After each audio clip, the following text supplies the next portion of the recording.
Muy buenos días. Vamos a tener en esta exposición, como Yarley dijo, vamos a estar hablando sobre la relación entre la cosmovisión bíblica, la pobreza y el desarrollo transformador.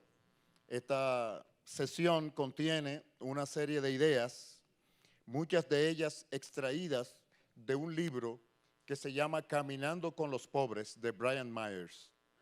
Si ustedes quieren conocer acerca de este tema, de una perspectiva bíblica, desde la cosmovisión bíblica, de cómo enfrentar la pobreza, les recomiendo ese libro. Es un libro escrito para personas que practican el oficio del trabajo de microdesarrollo con comunidades pobres. Brian Myers, Caminando con los Pobres. Muy bien. Vamos entonces a empezar con una introducción. Ustedes han oído continuamente en las lecciones de ADN que hablamos del evangelio gnóstico y hablamos del dualismo evangélico. Aquí vamos a traer inicialmente una cita de un teólogo ganés, o sea, del país de Ghana, que hizo una reflexión sobre el impacto del evangelio en África y cómo llegó el evangelio a África y su efecto, para que ustedes vean que no es un problema únicamente de América Latina. Y estas reflexiones de Kwame Bediako, él murió en el 2008, son bastante interesantes para comparar. ¿Podrían los africanos llegar a ser completamente cristianos, abrazando la mentalidad de los cristianos occidentales y rechazando las cosas que los hacen distintivamente africanos? Los creyentes africanos comunes enfrentan diariamente agudos asuntos teológicos que nunca fueron abordados por el tipo de teología que aparentemente le sirvió bastante bien a los cristianos occidentales. No es que esa teología estuviese necesariamente equivocada, es que simplemente no podía afrontar los temas que estaban en el corazón mismo de las relaciones con la familia, la tribu o la sociedad, ni tampoco abordar las más profundas ansiedades de aquellos quienes veían el mundo en forma diferente de los occidentales. Los africanos estaban respondiendo al evangelio en números sin precedentes, pero la teología que recibieron no correspondía con la forma en que ellos veían el mundo. Grandes áreas de la vida fueron dejadas sin tocar por Cristo, a menudo dejando a muchos cristianos sinceros con profundas incertidumbres. Mucho del pensamiento evangélico no estaba conectado con los temas de la cultura o lo hacía de una manera simplista y superficial. Yo creo que para describir el evangelio gnóstico, estas reflexiones de Bediako van al punto. Debemos hacer un repaso, obviamente, de la cosmovisión bíblica. Y la Escritura nos enseña que cuáles son los pensamientos en nuestros corazones, eso es lo que nosotros somos. Entonces, si los pensamientos de nuestro corazón no están gobernados por la palabra de Dios y hemos desarrollado una cosmovisión bíblica, nosotros vamos a actuar conforme a los pensamientos del corazón, es decir, de acuerdo a nuestra cultura. Y nuestra cultura refleja al mundo caído. La cultura de nuestros países reflejan la creación caída. Entonces, si la palabra de Dios no forma la base de los pensamientos de nuestro corazón, nosotros somos profesantes cristianos que estamos neutralizados en cuanto al reino de Dios por las mentiras de la cultura. En resumen, la cosmovisión bíblica pudiera simplificarse conceptualmente en los temas de creación, caída y redención. También, siguiendo el esquema de un teólogo llamado James Orr, él recomienda o sugiere que una cosmovisión bíblica en términos de el contenido de la revelación debería basarse en estos 9 principios, es decir, la existencia de un Dios personal, ético, que se revela a sí mismo, la creación del mundo por la palabra de Dios, la naturaleza espiritual y la dignidad del hombre, la presencia del pecado y el desorden en el mundo, la autorrevelación histórica de Dios a través de los patriarcas y por la nación de Israel, el hecho de que Jesucristo no era un mero hombre, sino el eterno Hijo de Dios, la redención o salvación del mundo por medio del gran acto de la expiación de Jesucristo, el objetivo histórico de la obra de Cristo fue el establecimiento del reino de Dios sobre la tierra y que la historia tiene una meta, la consumación del reino de Dios en cielos nuevos y tierra nueva. Como ustedes ven, los contenidos de ADN cubren todas esas ideas que James Orr sugiere que deben formar como los puntos del polígono de una cosmovisión bíblica. Este gráfico ustedes lo conocen, lo que esté en el centro de la cultura domina a la cultura. Si en el centro de la cultura no está la palabra de Dios y el reino de Dios, todas las esferas exteriores van a ser afectadas.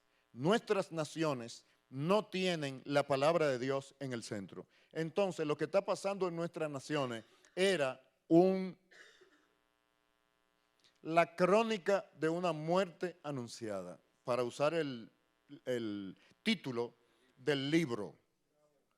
Lo que está pasando en Latinoamérica ya se veía venir. Que nosotros lo ignoráramos o estuviéramos tan embelesados en nuestros asuntos para no querer verlos, no cambia en nada de que estaba dibujado el plano. Si vemos que el edificio se levantó, las zapatas estaban siendo excavadas y preparadas. Situaciones sociales, situaciones políticas, situaciones culturales que necesariamente conllevaban a lo que está pasando y a lo que podría pasar si el Señor no detiene ese proceso. Ustedes conocen, ¿verdad?, el esquema de la cosmovisión bíblica y su contraste con otras cosmovisiones, no lo vamos a desarrollar. Vamos entonces a pasar interpretando bíblicamente la pobreza. El entendimiento que tengamos de la pobreza determina nuestra respuesta a ella. Al entender que la pobreza, y aquí estamos hablando en el sentido material, es causada nada más por causas espirituales, ha producido que la iglesia responda con respuestas espirituales, completamente fuera de la diana. Ustedes conocen esos juegos de dardos, ¿verdad? Que tienen un círculo, una diana, y tienen unos dardos y se tiran. La iglesia ha tenido una concepción, una interpretación de esa realidad, donde los dardos han pegado en la pared, pero no en la diana. Y los microproyectos de misericordia no resuelven el problema, resuelven un problema de un día, resuelven el problema de una semana, pueden resolver el problema de una persona. Pero el microdesarrollo, cuando hablamos a nivel de naciones, no es sumando microdesarrollo que tú solucionas el problema de una nación. Hay macroeconomía y hay microeconomía. Entonces, haciendo mucha microeconomía, tú no vas a cambiar los parámetros de una macroeconomía. Tú necesitas un marco de referencia para entonces la microeconomía individual o empresarial progrese. Pero si la tasa del dólar y la deuda pública del país no están bajo control, no importa cuánto dinero tú ganes, al final se va a devaluar y se va a perder esa riqueza. Entonces, al igual, la concepción que tengamos en términos de la pobreza, de su dimensión y su naturaleza, importa mucho en cómo respondemos a ella. Los seres humanos no fuimos creados pobres. Eso es lo primero que debemos entender. La pobreza no es inherente o estructural a la creación. Es una consecuencia de las acciones de los seres humanos en ella. Dios hizo una creación y la evaluó como buena en gran manera y no era portadora de pobreza en ninguna de sus dimensiones. Lo primero que debemos ver es la identidad del ser humano. Dios creó al ser humano a su imagen. Y ese es el punto de partida para nosotros entender cualquier situación que tenga que ver con los seres humanos. También nos creó con una vocación. Fructificad y multiplicaos, llenad la tierra y sojuzgadla, señoread. Eso es un trabajo, eso es una vocación, eso es un oficio como criatura. Para eso es que los seres humanos fuimos creados.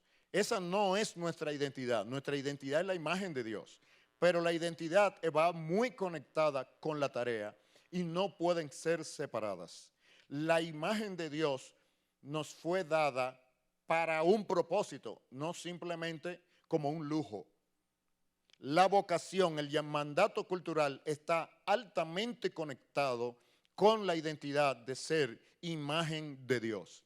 En otras palabras, esa palabra imagen tiene una connotación religiosa. ¿Por qué? Porque en los templos se colocan las imágenes de los dioses. En el templo de la creación, la imagen del Dios verdadero somos los seres humanos y estamos ahí para un propósito. Las dos están conectadas. La pobreza es algo que todos sufrimos. Como está escrito, no hay justo ni aun uno, no hay quien entienda, no hay quien busque a Dios. Todos se desviaron, a una se hicieron inútiles, no hay quien haga lo bueno, no hay ni siquiera uno. Una de las primeras cosas que nosotros debemos entender es que todos somos pobres. Y tener esa idea de que los materialmente pobres son los únicos pobres y que nosotros no lo somos, ahí empieza el problema. No son los indígenas, no son los obreros. Todos nosotros compartimos algún tipo de pobreza y la pobreza de cada uno de nosotros afecta a los demás. Entonces, todos somos pobres. Por supuesto, se manifiesta de diferente manera. Hay personas que tienen pobreza espiritual, no se han reconciliado con Dios, tienen pobreza en su identidad personal, en su mente, su propia valía personal, tienen pobreza en las relaciones con las demás personas, pero son materialmente ricos. Es decir, esos son pobres que lo único que tienen es dinero, pero son pobres. Las élites gobernantes de nuestras naciones, las élites empresariales son gente pobre y tienen mentalidad de pobreza. La han proyectado a nuestras naciones y han producido naciones pobres que reflejan su pobreza. Ese concepto económico de suma cero que se ha practicado en nuestras naciones es un tipo de pobreza de la mente. Entonces, pobres no son los que carecen de dinero, sino aquellos que tienen dinero y tienen una mentalidad económica de suma cero. El impacto de la pobreza en la persona distorsiona entonces su identidad y su vocación. ¿Cómo vemos a los pobres, a los materialmente pobres? Como sucios, maleducados, vagos, despersonalizados, supersticiosos, ineficientes. Hay muchas personas en nuestro país que así es que ven a las personas materialmente pobres, porque no evalúan su propia pobreza. ¿Quiénes son los pobres materialmente? Los pobres no son una abstracción, sino un grupo de seres humanos que tienen nombre, que han sido hechos a imagen de Dios, cuyos cabellos están contados y por quienes Jesucristo murió. Que ellos no, en su libertad, no acepten a Cristo, no quiere decir que la obra de Cristo no tenga el potencial de alcanzar a todo humano que se arrepienta. Nuestro punto de partida para un entendimiento cristiano de la pobreza es recordar que los pobres son personas con nombre, a quienes Dios ha dado dones y entre las cuales Dios ha estado obrando antes de que nosotros supiéramos que existían. Si no, ellos no existieran. Si Dios no mantuviera con vida a las personas en sus comunidades, estamos hablando de los materialmente pobres, ya que todos compartimos algún tipo de pobreza y en general nuestra audiencia aquí no está caracterizada precisamente por los más pobres de la sociedad. ¿Quiénes somos nosotros? En este caso, como trabajadores interesados en el desarrollo. El trabajador de desarrollo, y nosotros también, está moldeado por una visión particular del progreso, la salud, la educación moderna, la vida familiar, la democracia, la participación, la toma de decisiones, la realidad del mercado, los principios económicos y las perspectivas al respecto. Es decir, el trabajador de desarrollo, el que está interesado en hacer algo por los pobres, ya tiene preconcepciones acerca de toda la vida cultural. No vamos donde los materialmente pobres a asistirles desde el vacío. Vamos con preconcepciones que controlan nuestra respuesta hacia ellos y no siempre son sanas porque tenemos una visión particular o una cosmovisión que condiciona la expectativa de lo que nosotros esperamos que suceda. Los pobres, este es un concepto muy interesante, los pobres siempre están entre otros que no son pobres, los pobres materialmente.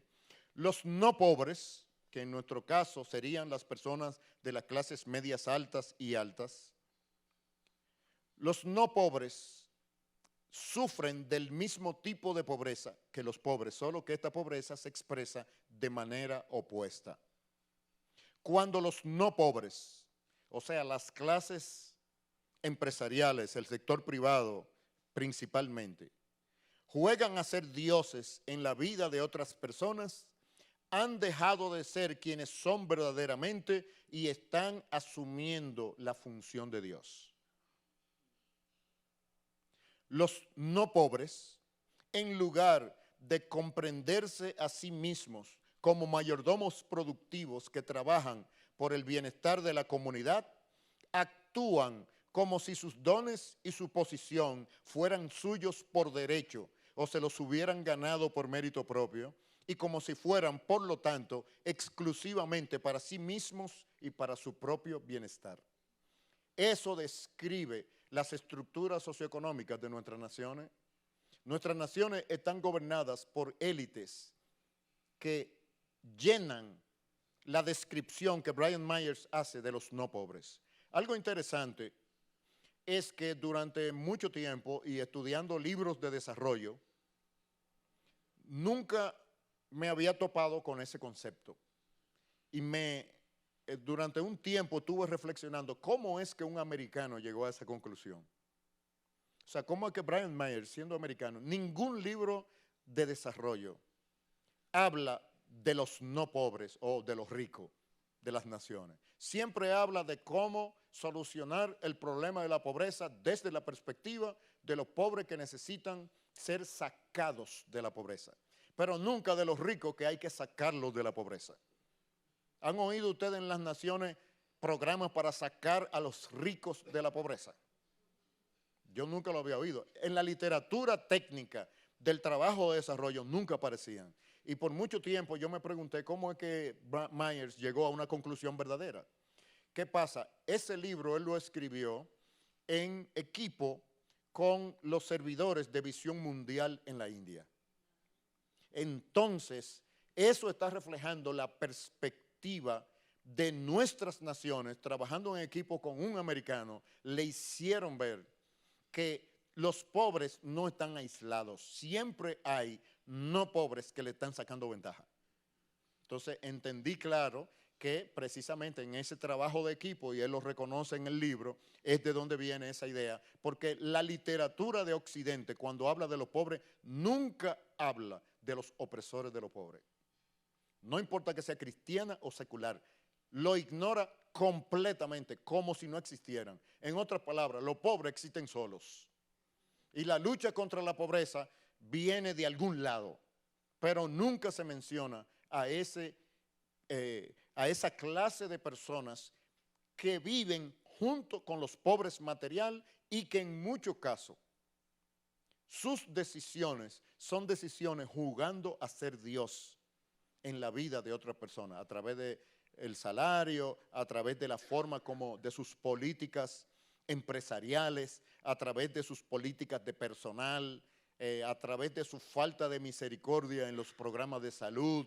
Vemos en las normas legales de nuestras naciones, los códigos laborales, la injusticia expresa en las leyes apoyada por los grupos empresariales que compran a los líderes de los sindicatos para que las normas de los códigos laborales siempre mantengan oprimida a los pobres materiales.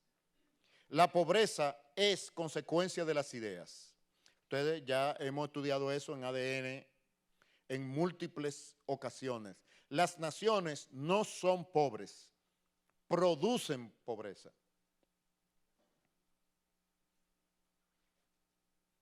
Las naciones no son prósperas, producen prosperidad. O sea, en otras palabras, el entorno está ahí, los materiales están ahí para producir o pobreza o prosperidad. Las ideas en la mente de las personas que controlan sus conductas determinan la diferencia. Hemos examinado eso en ADN continuamente. La pobreza material no está igualmente distribuida en el mundo. No está igualmente distribuida en el mundo, eso es obvio. Hay países desarrollados, como le llaman, industrializados, y países pobres. Aquí hay una reflexión interesante sacada del libro La cultura sí importa. Antes del 1820, prácticamente no existía tal cosa como el desarrollo económico sostenido. O sea, en otras palabras, el mundo entero era parejo abajo en la pobreza. 1820, eso no está lejos. 100 años, 1920, y entonces si le agregamos 100 años más, 2020. Angus Madison, en 1995, estima que el Producto Interno Bruto per cápita promedió alrededor de 0.04% desde el año 1500 hasta 1820. O sea, en 320 años en el mundo, el crecimiento económico fue de 0.04%. O sea, que los países no crecían económicamente en esos 320 años del estudio. Aunque Europa Occidental y sus colonias en Norteamérica y Australia ya habían sacado la cabeza económicamente para 1820, la brecha entre Europa Occidental y la región más pobre del mundo, el África subsahariana, era solamente de 3-1. O sea que los países del África subsahariana, o sea, los países que están debajo del Sahara, la diferencia con Estados Unidos, con Europa, con Francia, Inglaterra, en el caso más grande era de 3-1, nada más. Todas las regiones del mundo experimentaron crecimiento en su ingreso per cápita entre 1820 y el 1992, en 172 años del estudio, con un crecimiento anual de 1.21%. Los dos grupos de naciones ya a la cabeza en 1820, Europa Occidental y sus renuevos en Estados Unidos, Canadá, Australia y Nueva Zelanda, tomaron la delantera y hoy constituyen la mayoría del mundo desarrollado. Para el 1990, entre los 30 países más ricos del mundo, 21 estaban en este grupo. 5 estaban en Asia: Hong Kong, Japón, Corea, Singapur y Taiwán. Los otros 4 países incluyen 2 estados petroleros, Kuwait y los Emiratos Árabes Unidos, Israel y Chile. Estos 30 países tienen el 16% de la población del mundo. La diferencia entre el grupo de países más ricos del mundo y el grupo de países más pobres es de 30-1. Y eso es en 1995, que si se considera hoy China y las otras naciones, ese número ha aumentado tremendamente. O sea que básicamente los países de la Europa occidental sacaron la cabeza y se fueron más lejos. En un mundo que estaba relativamente parejo y todo el mundo estaba como creciendo muy poco, los países que provienen de las regiones donde la cosmovisión cristiana se desarrolló, avanzaron. Y los otros países de Asia, como Hong Kong, Japón, Corea, importaron un modelo de desarrollo occidental. No hay un modelo de desarrollo chino. China está utilizando modelos de mercado creados en Occidente en el contexto de la cosmovisión bíblica.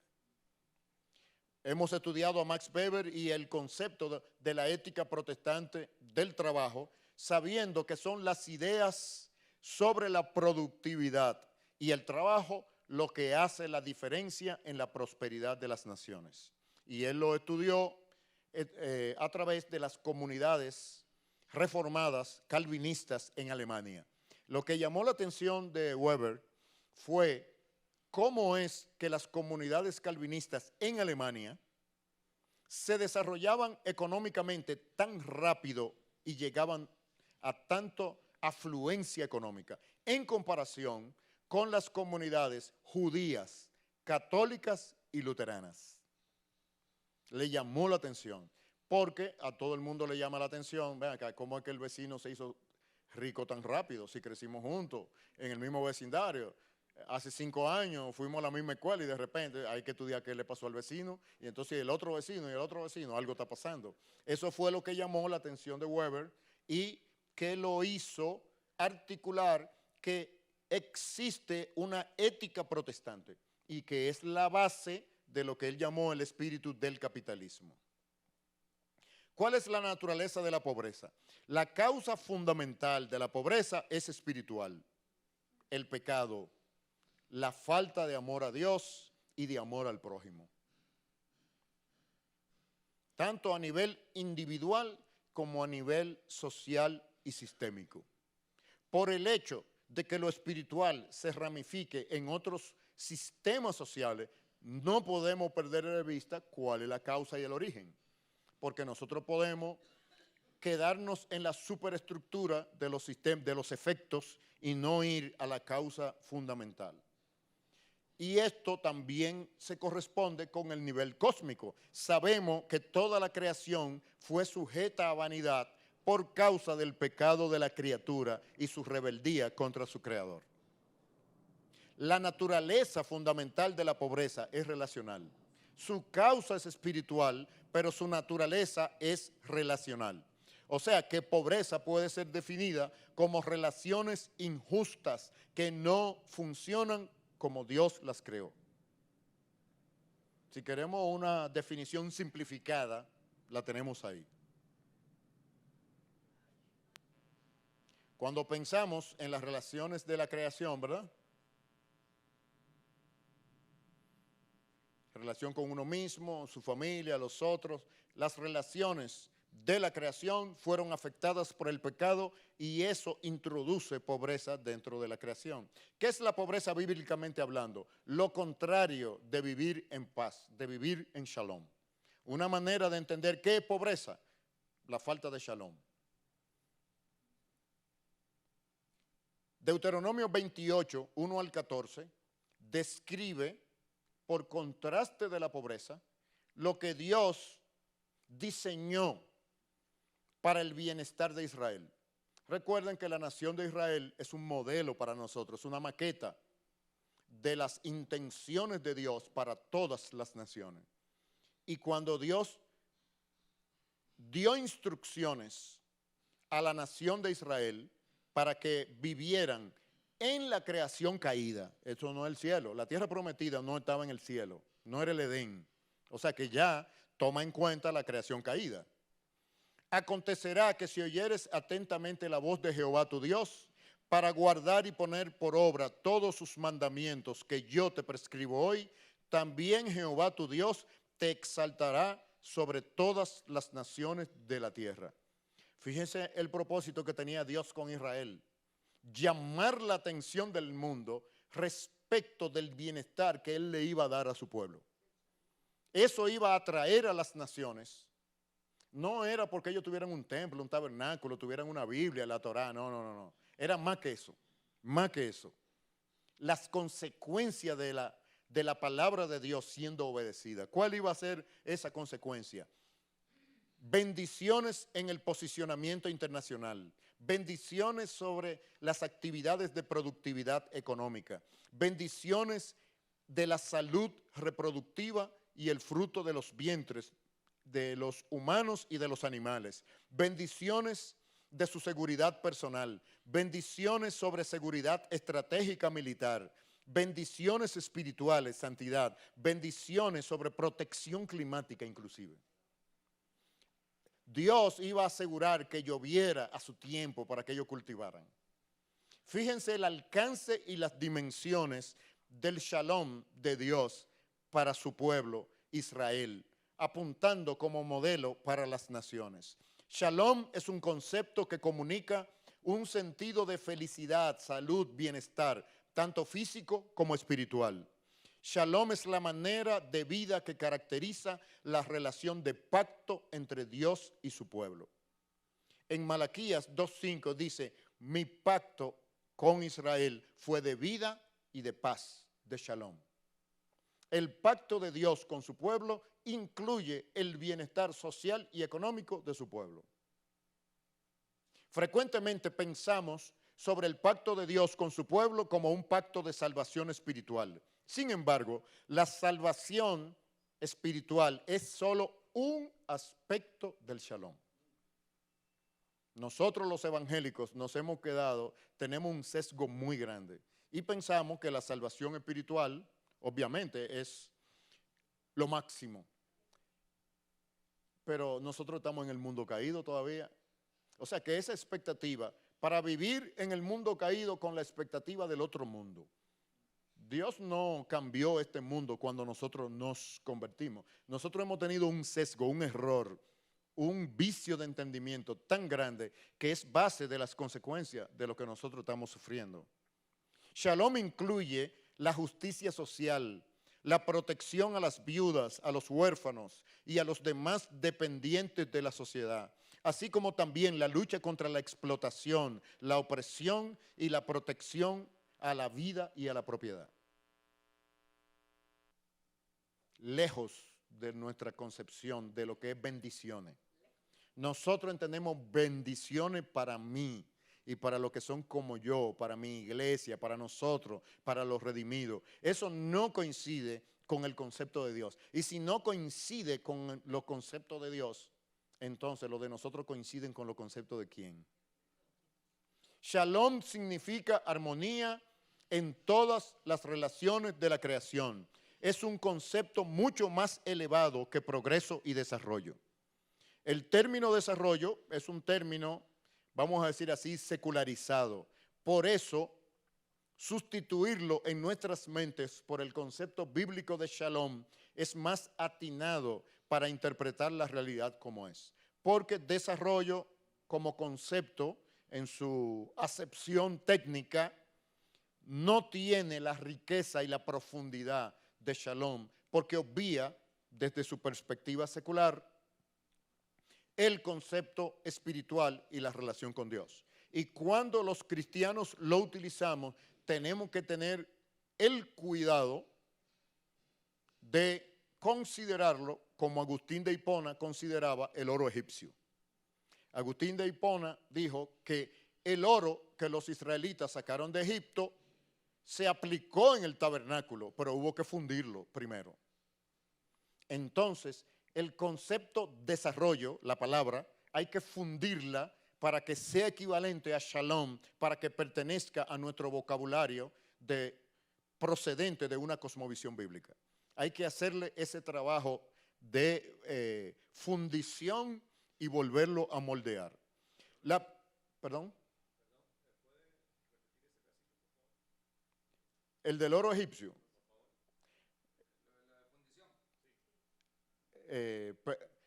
Bueno, la idea es,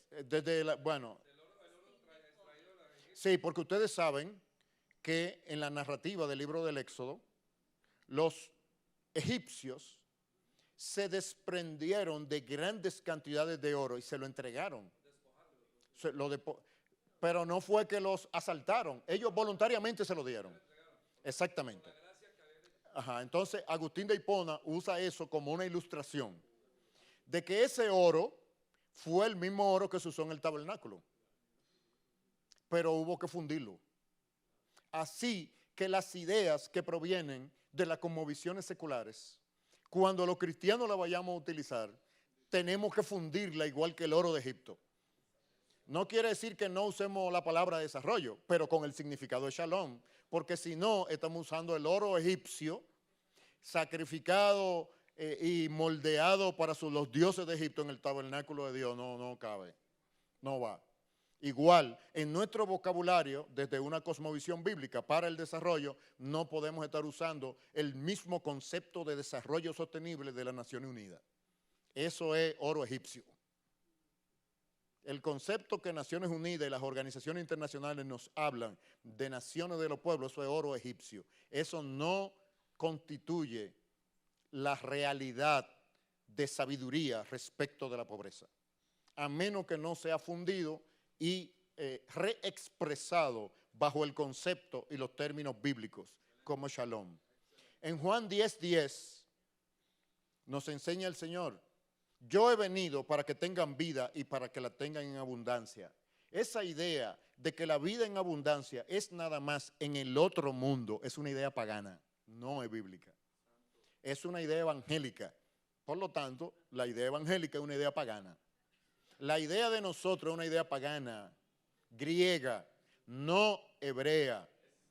La bendición, la vida que Jesucristo trae es una vida integral, completa, vida en abundancia, aquí y ahora y para siempre. Y por lo tanto, lo eterno está en el para siempre, pero empieza aquí.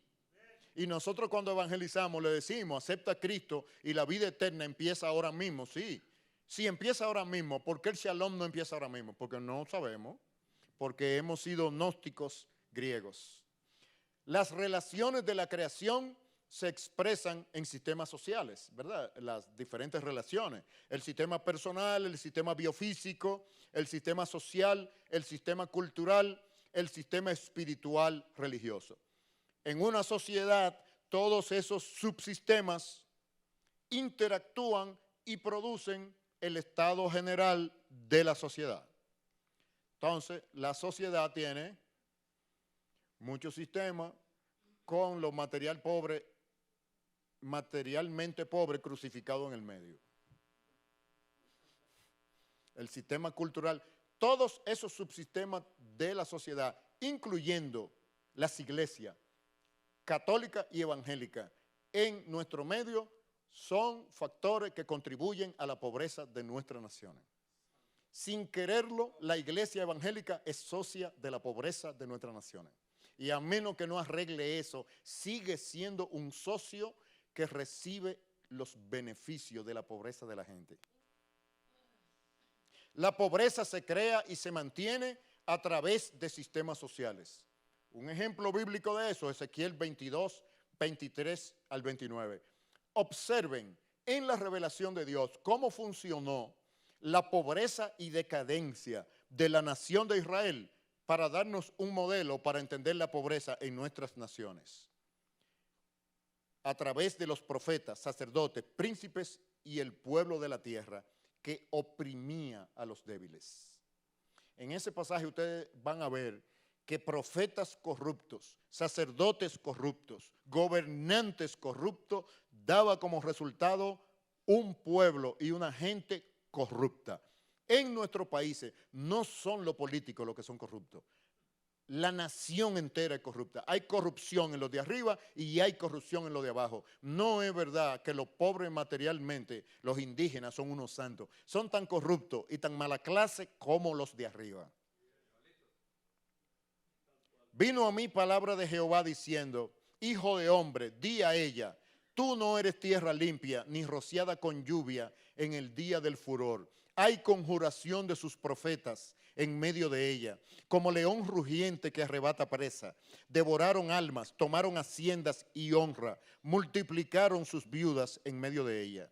Sus sacerdotes violaron mi ley, contaminaron mis santuarios. Entre lo santo y lo profano no hicieron diferencia, ni distinguieron entre inmundo y limpio. Y de mis días de reposo apartaron sus ojos, y yo he sido profanado en medio de ellos. Sus príncipes en medio de ella son como lobos rapaces que arrebatan presa derramando sangre, para destruir las almas, para obtener ganancias injustas. Y sus profetas recubrían con lodo suelto, profetizándole vanidad y adivinándoles mentira, diciendo, así ha dicho Jehová el Señor, y Jehová no había hablado. El pueblo de la tierra usaba de opresión y cometía robo al afligido, al menesteroso, hacía violencia y al extranjero oprimía sin derecho. Busqué entre ellos hombre que hiciese vallado y que se pusiese en la brecha delante de mí a favor de la tierra para que yo no la destruyese y no lo hallé.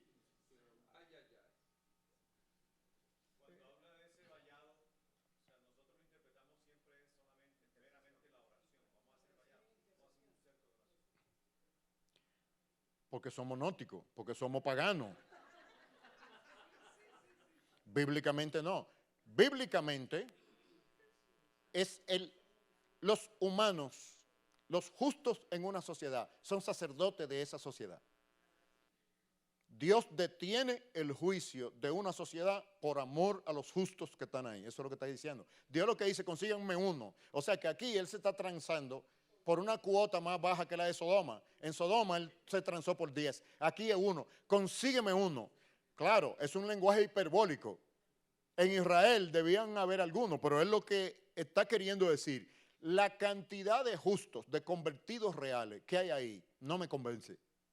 No me convence, no hacen diferencia y como no hacen diferencia, los voy a mandar al exilio para depurarlos y voy a traer otros remanentes.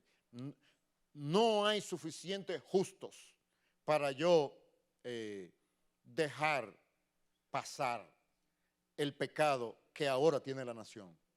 No hay suficientes. Lo busqué, no lo encontré, lo siento, para Babilonia. La pobreza como sistema es un sistema de impotencia. Cada subsistema de la sociedad entonces colabora en oprimir al pobre que está en el medio. El sistema cultural opera desde una cosmovisión falsa.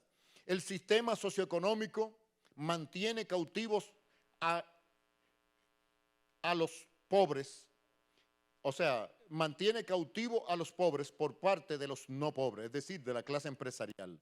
El sistema espiritual religioso son engañados por los principados y potestades, y ahí hay que agregar los intereses de los líderes de las iglesias.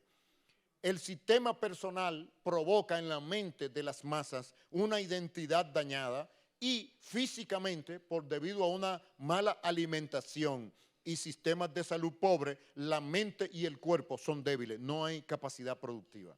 O sea, todos los subsistemas de una sociedad contribuyen a la pobreza. Por lo tanto, hay que corregir, hay que traer remedio en cada subsistema de la sociedad, no en uno solo. No es verdad que simplemente, por ejemplo, la iglesia, haciendo lo que debe hacer, sin tener impacto en las otras esferas, va a aliviar la pobreza de la nación. Por más proyectos de misericordia que hagamos, la pobreza en una nación es estructural. Hay que afectar las diferentes esferas de la sociedad. Eso es lo que está queriendo decir. Y hay un rol para la iglesia dentro de los sistemas. Pero solo ese sistema, si se corrigiera, no corrige a todos los otros. Tiene que mandar sal y luz y tienen que haber gente justa en cada uno de esos sistemas. Desde un solo no se puede resolver. Los pobres se encuentran atrapados dentro de un sistema de privación de poder social compuestos por subsistemas relacionados entre sí. Cada parte del sistema realiza su propia contribución a la privación de poder del pobre. El sistema cultural produce deficiencias en la cosmovisión.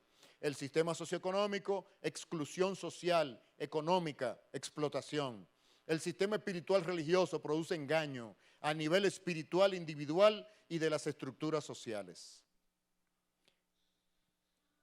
El sistema personal produce una identidad estropeada en los más pobres. El sistema biofísico produce debilidad del cuerpo y de la mente. ¿Cómo responder bíblicamente a la pobreza? Hay un peligro en fragmentar la pobreza. Si decimos que la falta de conocimiento es la causa de la pobreza, solución, educar a los pobres. Si la causa es opresión de los poderosos, justicia social a favor de los pobres. Si la causa son los pecados de los pobres, vamos a evangelizarlos y a discipularlos. Si son la carencia de bienes materiales, vamos a redistribuir para darles regalos a los pobres. Hay un peligro de no verla integral y holística el contexto de la pobreza.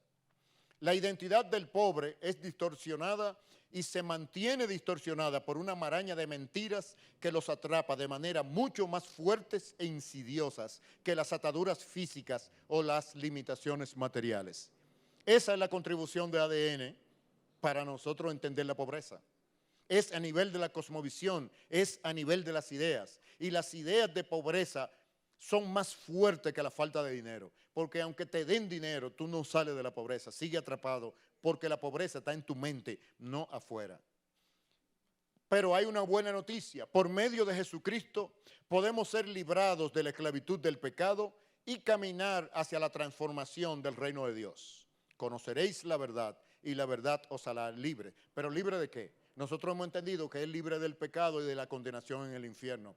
Es libre de todas las consecuencias del pecado, que son y se expresan en sistemas sociales. La transformación por el reino de Dios es integral. Respondiendo Jesús le dijo, id y haced saber a Juan las cosas que oís y ves. Los ciegos ven, los cojos andan, los leprosos son limpiados, los sordos oyen, los muertos son resucitados y a los pobres es anunciado el evangelio. La presencia del reino de Dios tiene impacto en todos los sistemas de la sociedad, no solamente en el espiritual. La transformación que produce el reino de Dios es el mejor presente y el mejor futuro que podemos brindar a todos los pobres. El reino de Dios está presente donde quiera que se manifieste su misión al Rey Jesucristo, mediante obediencia a su palabra. En la totalidad de los sistemas sociales, en la totalidad de los sistemas sociales, no en la iglesia, en la totalidad. Todos esos subsistemas que vimos tienen que ser sometidos a Jesucristo. Y eso se hace con personas que estén ahí y que levanten la bandera del reino de Dios en cada subsistema social. La iglesia los envía, pero ellos hacen su trabajo como individuos fieles a Cristo, no fieles a líderes de iglesia. Por cuanto agradó al Padre que en Él habitase toda plenitud, entonces en Jesucristo está la solución. La reconciliación de todos los sistemas sociales, o sea, la reconciliación del reino de Dios en todos los sistemas sociales es equivalente al discipulado de las naciones, que es la tarea encomendada a la iglesia. Vamos para ir más rápido. No puede haber una práctica del desarrollo transformador que sea cristiana, a menos que en algún lugar, de alguna manera, las personas estén escuchando las buenas noticias del Evangelio y se les esté dando la posibilidad de responder. Esta es una nota de balance porque muchos practicantes del trabajo de desarrollo y trabajo social se enfocan tanto en los subsistemas sociales y económicos que se olvidan del Evangelio. El Evangelio es un componente estructural, aunque no es exclusivo. La reconciliación del reino de Dios es una tarea integral. 6 principios, los vamos básicamente a enumerar. Primero, aplicar toda la revelación, no solo el Nuevo Testamento. La narración bíblica es una narración integral que abarca creación, caída, redención. En la Biblia, siguiendo la estructura de la creación, se interrelacionan los sistemas espirituales, materiales, personales y sociales. Toda la revelación, no solo el Nuevo Testamento. Segundo, comunicar el Evangelio completo. El Evangelio es un mensaje que se transmite por medio de la vida, testimonio personal, obras, palabras y señales. Cada dimensión agrega a las demás. A menudo, el ministerio hacia los más pobres comienza con las buenas obras. Cuando solo se enfatizan las palabras, se empobrece el mensaje y se empaña la imagen de Jesucristo. En tercer lugar, aplicar una visión integral de las personas. Los seres humanos somos cuerpo y alma, mente, espíritu, emociones. Los seres humanos somos inseparables de los sistemas sociales en que vivimos. La regeneración espiritual no es suficiente para el bienestar de los seres humanos. Es un componente, pero no es exclusivo y no es único. En cuarto lugar, entender el tiempo en forma integral. El pasado, el presente y el futuro y la eternidad no están separados. El tiempo de Dios coexiste con el nuestro. El pasado no puede ser una barrera para la transformación del reino de Dios. Los planes de transformación debemos hacerlo teniendo en cuenta que Dios actúa tanto en el tiempo cronológico como en el tiempo oportuno. Dios se toma su tiempo. Eso quiere decir que nuestras respuestas a la pobreza tienen que tener un entendimiento claro del reino de Dios y darle a Dios su espacio para que funcione. No es verdad que nosotros podemos, con nuestra iniciativa, resolver la pobreza o traer transformación a una nación. Nosotros hacemos nuestra parte, pero operamos en el tiempo providencial de Dios. Cultivar una perspectiva integral de la vida. Una perspectiva integral es una manera de pensar y actuar, no es un tipo de actividad. Las acciones, los programas, los proyectos de desarrollo, de transformación, no pueden operar a todos los niveles del problema de la pobreza con el mismo nivel de compromiso.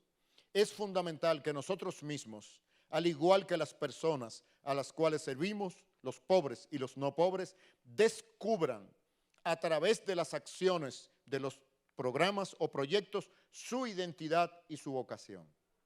Fíjense, los programas y proyectos son oportunidades para que nosotros y los pobres materialmente descubran su propia identidad y vocación en Jesucristo. Nosotros no somos salvadores de los pobres. En sexto lugar, diseñar actividades para asimilar flexibilidad. Nuestras acciones para aliviar la pobreza, es decir, los proyectos, deben incluir transformación espiritual, cambio de valores, descubrimiento de los significados bíblicos de la vida. No podemos predecir cuándo y cómo Dios producirá la transformación de las personas.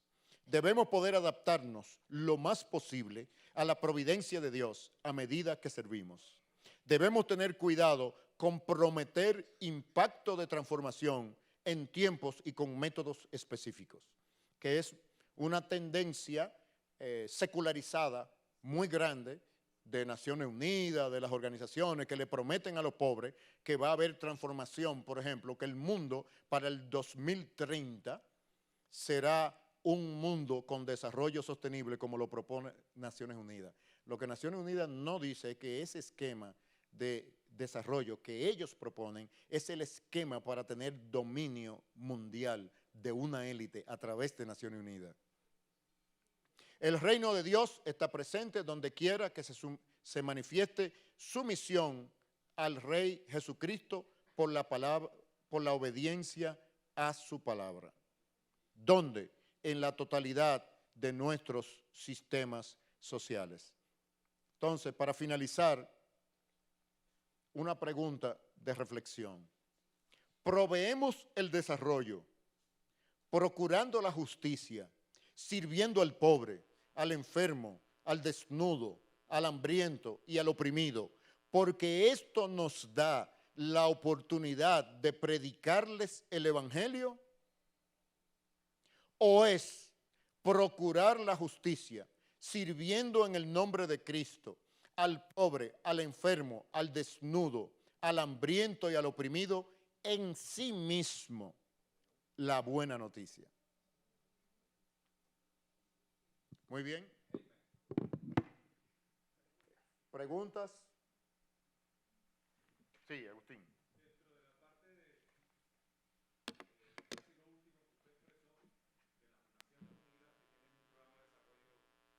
Sostenible.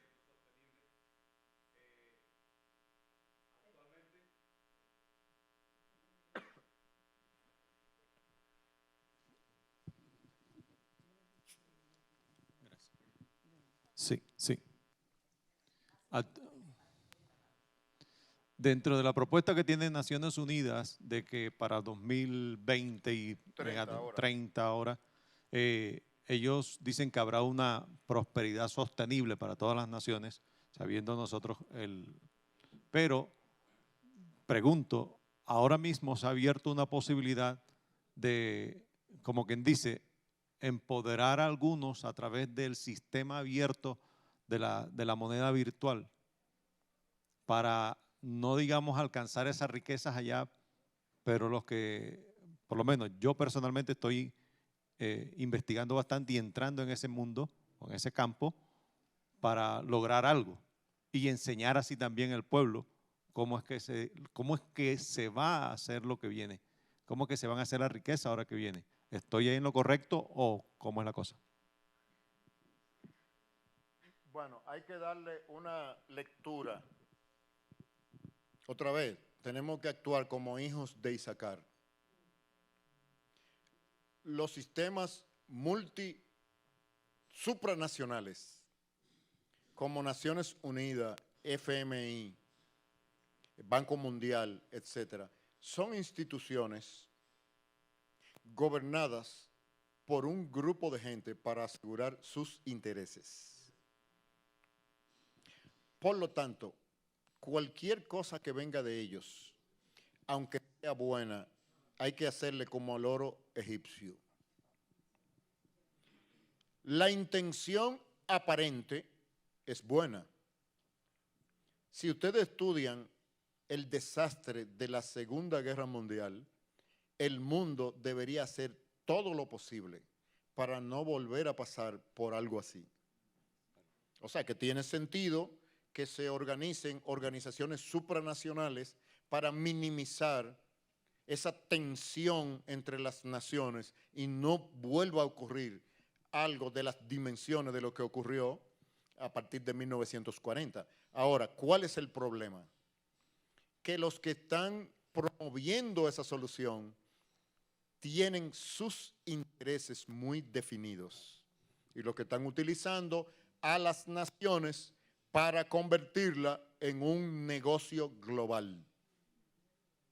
Entonces nos están vendiendo las soluciones a problemas en la educación, medio ambiente, etcétera, para someter a los estados nacionales a políticas multinacionales que aseguren que ellos puedan seguir ordeñando la vaca. Entonces, los sistemas de las criptomonedas, etcétera, hay reacciones de diferentes grupos que ven ese panorama y tratan de crear, como quien dice, la resistencia ante esa presión globalizante. Entonces, en general, no quiere decir que las intenciones descritas son malas. Las intenciones verdaderas son las que tienen problemas. Entonces nosotros como cristianos no podemos dejarnos embobar, sino desarrollar nuestras propias alternativas a la luz de la cosmovisión bíblica para la solución de las naciones. En ningún caso Dios ha propuesto que el discipulado de las naciones sea un Babel cristiano, y mucho menos un Babel secular, que es lo que propone esa tendencia de Naciones Unidas. Es el mismo proyecto de la Torre de Babel, relanzado. Entonces, ya eso lleva a que nosotros podamos discernir y tomar medidas para proteger las identidades de nuestras naciones. El discipulado de las naciones provee, que la Biblia manda, suficiente sabiduría para los líderes de las naciones, mantener al mínimo las tensiones entre las naciones, pero tratar de erradicar las tensiones entre las naciones, dándole el poder a Nimrod en Babel. No, eso no es la solución de la pobreza y de la violencia en el mundo a la luz de las Escrituras. Entonces, todo ese movimiento, aunque suena bien, tiene muchos hilos amarrados que llegan a un grupito de personas que son quienes tienen el control del mundo.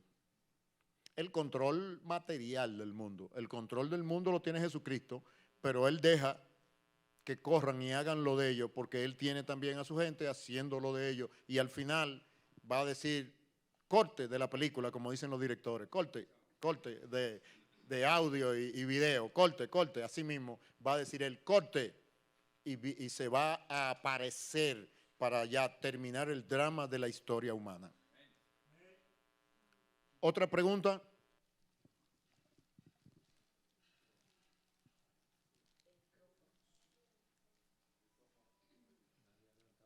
No hay preguntas entonces. Ah, bueno, Steven. ¿En qué contexto entonces, cuando Jesús dice que a los pobres siempre los tendrán en ustedes, dijo esas palabras el Señor? Bueno, eso está claro, Deuteronomio 15. En el contexto de que no habrá pobres entre ustedes. Como estamos en una creación caída y los pobres siempre van a estar ahí, yo te mando que te asegure que no haya pobre entre ustedes. Israel, en sus directrices económicas que Dios le dio, indicó una serie de medidas que aseguraran que aquellos que cayeran en la pobreza pudieran sobrevivir dignamente, y cada 50 años el juego comenzaba de nuevo. El juego económico en Israel cada 50 años comenzaba. La tierra, que era el activo de producción básico de Israel, volvía a sus dueños originales, no importa quién la haya acumulado o quién la haya comprado. Cuando se completaba ese ciclo, la tierra volvía, o sea, el medio de producción, aún a los que se había empobrecido y les había ido mal, volvían a recuperar sus activos económicos. Pero Dios tenía un sistema, por ejemplo, los levitas en cada lugar de Israel eran encargados de administrar las ofrendas del pueblo de Israel para darle provisión a los necesitados. Ellos eran los encargados de asegurarse que los necesitados en cada localidad tuvieran lo suficiente, y la vida de los levitas y su familia dependía de las ofrendas de las otras tribus, porque a la tribu de Leví no se le dio territorio en la distribución de Canaán. O sea, Dios creó un sistema para contrarrestar efectivamente la pobreza en la creación caída. Y como la pobreza es un resultado de la creación caída, Dios en su sabiduría diseñó un sistema para que esa pobreza no avasallara a su nación. Por lo tanto, el pueblo de Israel era un pueblo rico mientras se mantuvo en obediencia a Dios, porque tenía el favor sobrenatural de Dios, y ellos trabajaban, no es que no trabajaban.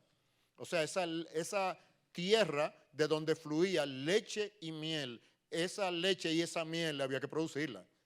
No era como el maná, es que había que producirla, pero Dios le favorecía en la producción. Es decir, por más que una nación, sus sistemas productivos se alineen para producir, si Dios no está a favor de esa nación, no va a producir nada, no importa quién sea. Y a quien produce y se sale de sus caminos, se va a ir a la bancarrota. O sea, vivimos en un mundo integral. Lo sobrenatural afecta a lo natural. No ve que Dios hasta prometió lluvia a su tiempo. ¿Qué quiere decir eso? El clima funciona solo. El clima no funciona solo. Dios controla el clima. Él a Israel le iba a asegurar que el clima le fuera favorable a su productividad. Y en el momento que no, trajo sequía. Cuando el profeta Elías y Acab y Jezabel, no va a llover. ¿Quién controlaba eso? ¿El clima? No, lo controlaba Dios, no va a llover. Y le dio al profeta Elías la prerrogativa de expresarlo como profeta de Dios. Dice Dios que no lloverá sino por mi palabra. O sea, ¿qué nos está diciendo? Lo que la cosmovisión bíblica indica, que vivimos en un universo abierto, integrado por la voluntad de Dios, la voluntad de los humanos y las leyes que Él ha puesto en la creación. Entonces, ¿qué nos guía eso? Las naciones tienen que tener sistemas para proteger a los pobres y ecualizar la situación de los pobres, proveyendo de la riqueza de los demás sistemas que mantengan la dignidad del pobre a través del trabajo, no de subsidios sociales. Eso de los subsidios sociales, muy famoso en nuestros países, supuestamente que sacan a millones de la pobreza, eso es un cuento chino. Digo, sin querer ofender a los chinos, pero así que se dice. Es un cuento chino. Eso no funciona. Dios ha determinado que los seres humanos mantengan su dignidad a través del trabajo. Y si la oportunidad de trabajar no les permite producir mucho, tienen que tener compensaciones, vamos a decir así, sistemas legales equitativos y justos, para que todo el mundo, conforme a su diferencia de talento y de esfuerzo, progrese, porque no todo el mundo está dispuesto a hacer el mismo esfuerzo. Entonces, ¿cómo es que todos debemos vivir igual? Ese concepto de la igualdad y de la equidad son más cuentos chinos, o de otro país también que sean cuentos que no funcionen. Son imágenes distorsionadas de la realidad. Nosotros tenemos la fuente de la realidad, que es la palabra de Dios, que nos permite interpretar el mundo como realmente es. Pero hay que aplicarlo. Si nosotros lo relegamos al área espiritual, entonces viene una información terrible para nosotros. Si los pobres supieran que ellos son pobres a causa de la iglesia, en vez de quemar el metro, deberían quemar las iglesias. Pero como ellos no lo saben, van a quemar el metro. Quienes han tenido el secreto para que los pobres dejen de ser pobres ha sido la iglesia, porque la sal y la luz para la productividad y la justicia, ¿dónde están?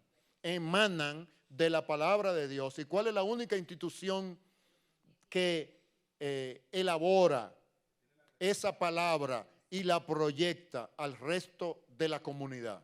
La iglesia. O sea que reflexionándolo bien, uno pensaría, pero ven acá, quiere decir que los evangélicos se han quedado con esa idea y debido a que no se ha implementado en la sociedad, por eso yo estoy sufriendo tanto. Pero a quienes hay que ir a entrarle a golpe a ellos. Pero como ellos no van a tener ese razonamiento, estamos más o menos tranquilos. Tengo otra pregunta. Bueno, otra y luego Mariana. Bueno, empezamos la enseñanza viendo algo del microdesarrollo. Ajá. Fundido. Para tener un mercado libre, pues bueno, lo que nosotros… En el judío era macro desarrollo, porque era de la nación. Sí, es que a eso me refiero. O sea, era un caso de macro desarrollo el que se estaba describiendo ahí. Porque tú dices que las naciones deben tener políticas para contrarrestar la pobreza. Obviamente Israel lo tenía a nivel de nación. Sí, exacto. Pero nosotros, que es el nivel en donde debe operar. Como nosotros no tenemos ahorita ese medio de poderlo hacer, me imagino que por eso empezamos la enseñanza con microdesarrollo. ¿A qué va mi pregunta? Para tener un mercado libre, lo primero que necesitamos es educar las masas. ¿Cómo educar las masas para tener un mercado libre? Bueno, iniciando desde el microdesarrollo para luego poderlo establecer como una política de Estado que podamos contrarrestar la pobreza de manera masiva. No, mira, en una ciudad bueno, una ciudad antigua, lo más importante era tener las murallas de la ciudad bien protegidas para que los enemigos no entraran y asegurar el bienestar de la ciudad. Las murallas de la ciudad es la esfera política. Si tú no tienes dominio de la esfera política con la justicia y la verdad de la palabra de Dios, es una ciudad sin muralla. Lo que tú construyas ahí, los ladrones se lo van a venir a buscar. Por lo tanto, la esfera crítica que hay que asegurar es la esfera política, porque desde esa se protegen a las demás. Eso es lo que los evangélicos latinoamericanos no hemos entendido, no hemos conocido, no hemos entendido. Pero eso es algo tan viejo que es hasta sospechoso que nosotros no lo sepamos. Porque los norteamericanos de 1776 lo sabían. ¿Por qué se aseguraron de tener una república constitucional? Eso fue por casualidad. Inglaterra no era una república, era una monarquía. ¿Por qué los emigrantes puritanos, reformados, cristianos, que fueron a Norteamérica, se aseguraron de tener un sistema político que asegurara la libertad? ¿Por qué? ¿Por qué tanto esfuerzo en esa área? ¿Por qué? Porque ese es el área que asegura las demás. La familia, la educación, la iglesia no están seguras si la muralla de la ciudad, la esfera política, está en manos de los enemigos. Entonces, la macroeconomía es el marco de referencia para que la microeconomía progrese. De nada vale que tú te hagas rico y que haya una devaluación significativa en la nación. Todo lo que tú tenías se perdió. O sea que tú puedes haber trabajado 50 años en microeconomía. Si la macroeconomía se deforma, se cayó todo. Entonces, eso es político. La esfera política, y cuando decimos la esfera política, es que hayan hombres y mujeres justos, ellos, no dirigidos por iglesia, ellos justos en la esfera política, y que las leyes de la nación, el pueblo se haya asegurado de que reflejen la justicia de Dios. Entonces, como no podemos confiar en los hombres y mujeres justos, hay que disipular las masas para que lo mantengan a raya. Porque no sabemos los hombres y mujeres justos hoy cómo se levanten mañana. El más piadoso de hoy se puede descarriar mañana. Entonces, el imperio de la ley es la solución. Leyes que reflejen la justicia de Dios, pero ¿quiénes mantienen a raya a esos justos que llevemos al poder? El pueblo. Pero si no se ha discipulado la masa de la nación, en cada comunidad, entonces no hay. Los mismos justos van a pensar, pero ven, acá no tenemos controles. Y el diablo lo va a tentar a convertirse en injusto.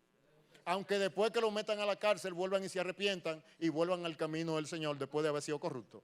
Eso puede pasar. Es decir, el reino de Dios no confía en carne y sangre.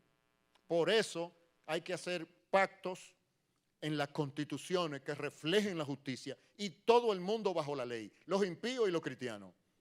Nada de eso de que por ser cristianos nosotros somos mejores. Ese es el problema. El piadoso de hoy, ¿quién nos asegura que siga siendo piadoso mañana? Y no pase por un periodo de descarriado en el que se vuelva un corrupto, aunque después vuelva a la fe, porque era un verdadero creyente, volvió. Ajá. Y las consecuencias de su injusticia.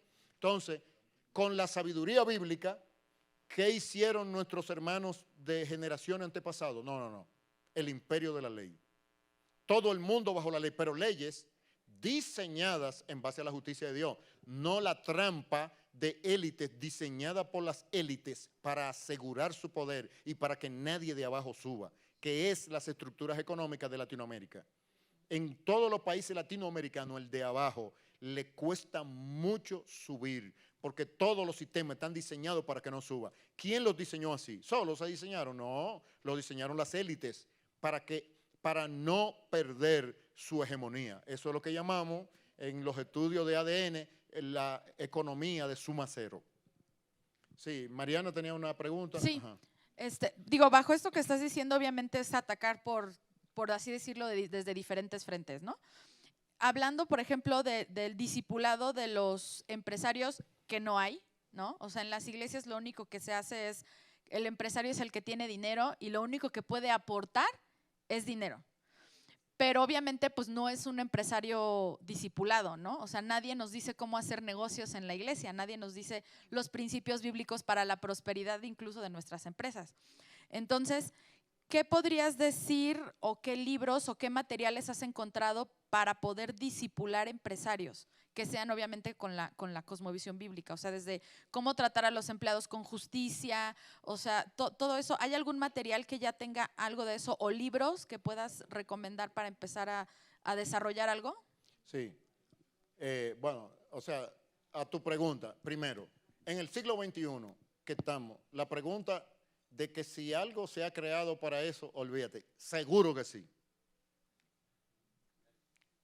Ahora, yo no soy especialista en el tema y no así de la mente no tengo libros en particular, pero hay montones. Ahora bien, si uno quiere irse a la esencia, tiene que estudiar los libros que diseñaron los puritanos y los reformados para la productividad. Empezar por ahí, no empezar por los modernos. Los modernos tienen los sesgos de los modernos. Entonces, hay muchos libros, administración por el libro, desarrollo económico, y todos van apuntando a que te hagas rico, cómo llegar a ser millonario, aún de cristiano. No, hay que, por ejemplo, yo sé que hay un libro pequeño de está en inglés, era como el hombre de negocio piadoso, de un puritano llamado Richard Steele, como acero, steel, que es un librito, era como una consejería para el joven productivo, para la productividad en su negocio.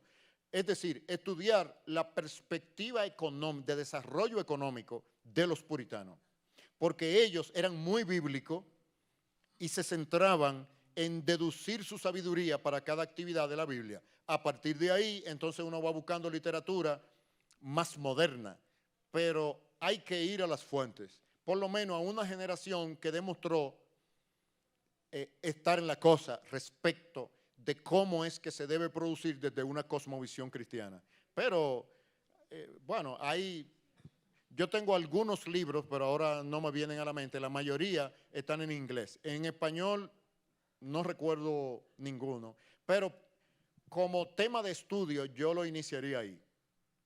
Entonces, por ejemplo, hay libros que describen la perspectiva de los reformadores puritanos en diferentes áreas de la vida.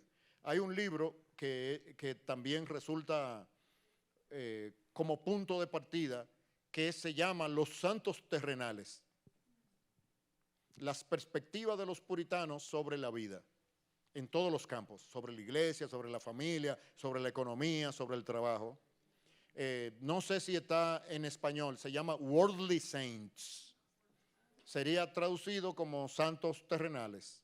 Ahí describe con muchas citas de diferentes predicadores puritanos y fundadores de la nación norteamericana qué pensaban sobre cada una de las esferas. Y ahí uno va a tomar, pero mira cómo ellos aplicaron la cosmovisión bíblica a las diferentes esferas. Y de ahí, por la bibliografía, uno va, porque usualmente las bibliografías de los libros te llevan por un track de estudio. Muy bien. Sí, el pastor aquí tenía algo, Mina. El micrófono, ajá, sí. Mina. Realmente, si Israel era el modelo para las naciones, entonces la iglesia es el modelo para las naciones. Y la riqueza integral que el Señor establece en Deuteronomio 28 tendría que nacer de la iglesia para hacer una respuesta a la sociedad. Entonces yo llego a la conclusión que lo que necesitamos es reevangelizar a la iglesia, o sea, el discipulado de la iglesia. ¿Por qué?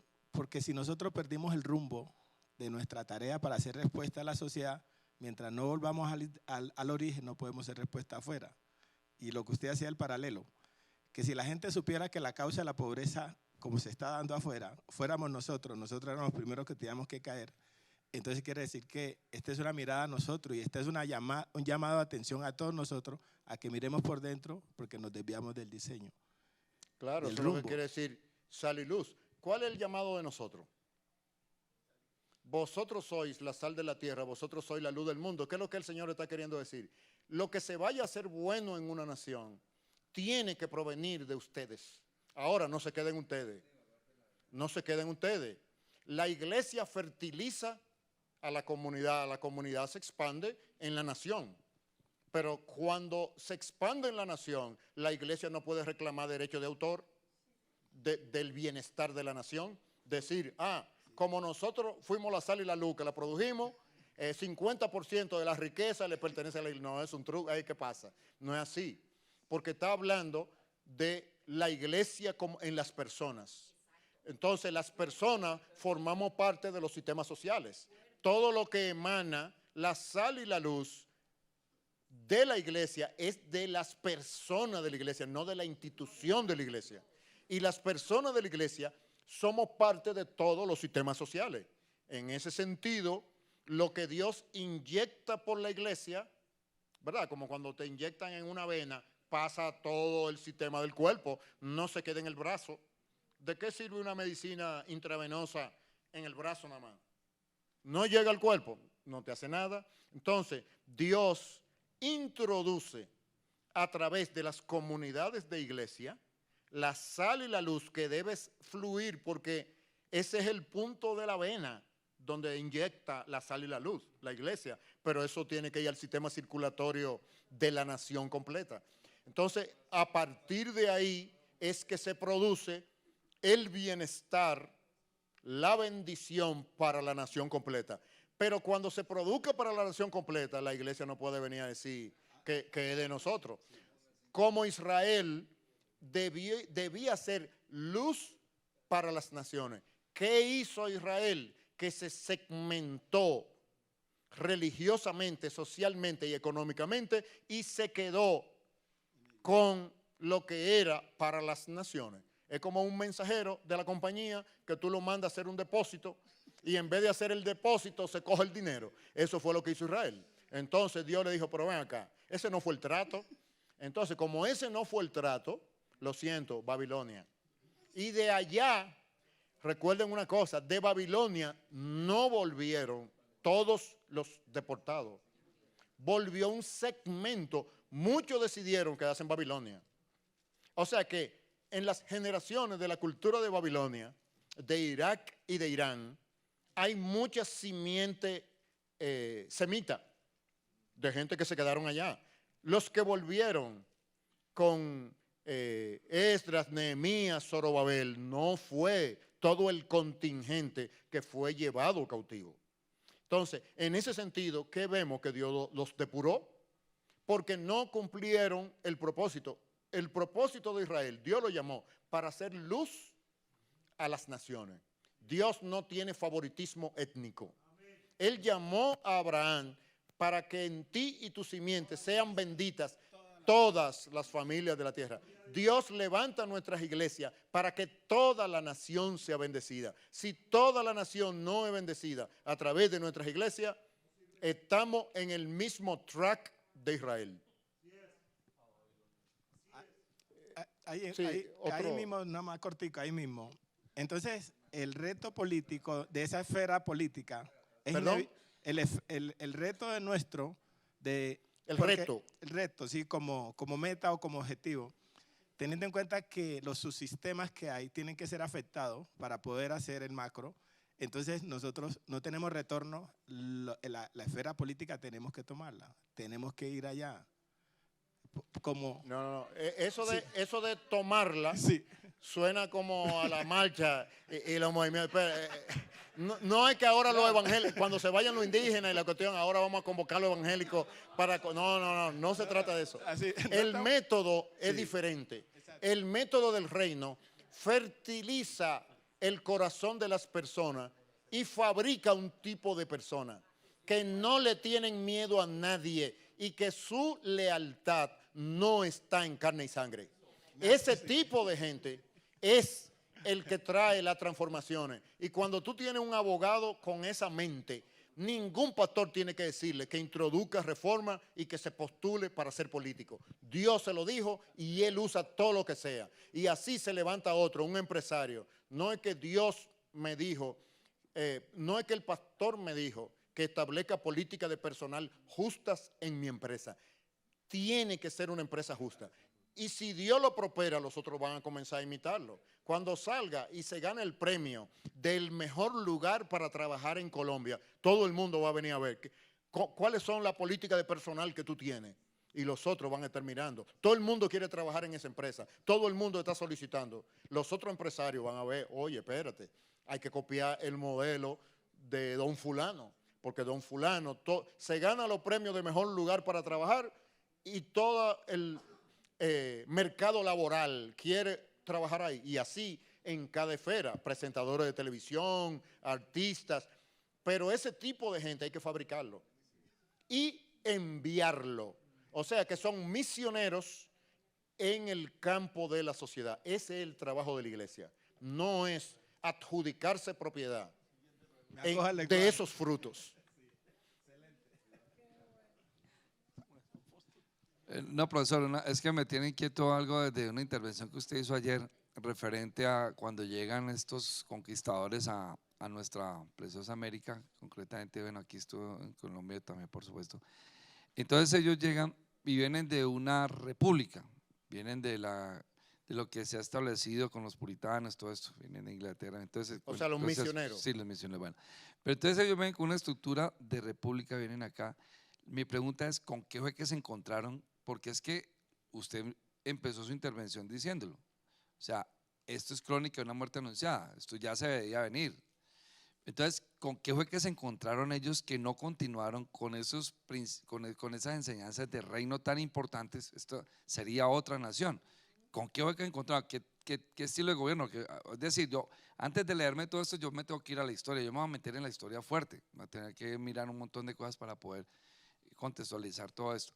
Pero mi pregunta es esa, profesor, usted que conoce el tema. ¿Con qué se encontraron? Bueno, con élites de mestizos en nuestros países que se independizaron de España y siguieron sometiendo a las poblaciones indígenas y negras de nuestras naciones. Sí, los mestizos, porque recuerda que en la historia de Latinoamérica, las élites, los españoles, los colonos, los nobles, se mezclaron en parte, pero trataban de mantener su colorcito. Entonces, y sus activos. Cuando se independizan, lo que queda en nuestros países no es una democracia, es una élite muy clara con una visión exactamente feudal. Sí, un tipo de feudalismo. ¿Es la primera forma de gobierno que se establece acá? Bueno, entonces, los misioneros se encuentran con eso. Pero está bien, que se hubiesen encontrado con eso, no era problema. Nada más tenían que darnos el evangelio completo. El evangelio completo hubiera hecho su trabajo. Era el león que decía Spurgeon, suéltalo y no lo proteja. ¿Qué pasa? Ellos ya venían con un evangelio segmentado, un evangelio miedoso, un evangelio orientado al otro mundo, donde el área, como quien dice, más de expansión era un poquito la educación. Ahora, también hay que recordar que esas élites y todos esos indígenas y negros tenían un pitbull, las élites, que se llama la Iglesia Católica Romana.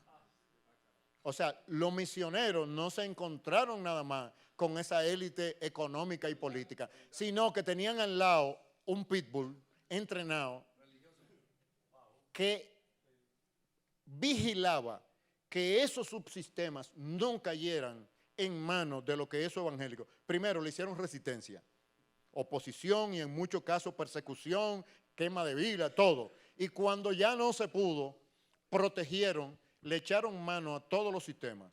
Es decir, los sistemas de Latinoamérica, sobre todo la educación y los sistemas políticos, están en manos del catolicismo romano y sus discípulos. Ahora, ¿cómo funciona el catolicismo romano? Nutriendo élites. Es decir, aún tú seas un indígena y tú eres inteligente, ellos te dan educación. Te dan beca, te dan educación, te consiguen todo. Y cuando tú subes a la sociedad, ¿verdad? El obispo te llama para mi hijo, recuérdate, ¿quién te subió ahí?